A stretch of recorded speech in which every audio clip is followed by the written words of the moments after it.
আমি সমস্ত রাজনৈতিক দলের নেতৃবৃন্দকে এখানে আমন্ত্রণ করেছিলাম। ওনারা এখানে এসেছেন, আমরা সুন্দর আলোচনা করেছি।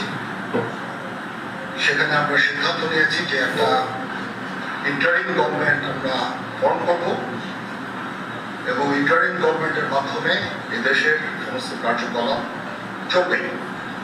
আমরা এখন মহামান্য রাষ্ট্রপতির কাছে যাব, যে এই ইন্টারিম গভর্নমেন্ট ফর্মের ব্যাপারে ওনার সাথে আলোচনা করে আমরা একটা ইন্টারিম গভর্নমেন্ট ফর্ম করে দেশ পরিচালনা করব। আমি আপনাদের কথা দিচ্ছি, সমস্ত হত্যা, সমস্ত অন্যায়ের বিচার আমরা করব। আপনারা সেনাবাহিনীর প্রতি আস্থা রাখেন, সশস্ত্র বাহিনীর প্রতি আস্থা রাখেন। আমি সমস্ত দায় দায়িত্ব নিচ্ছি।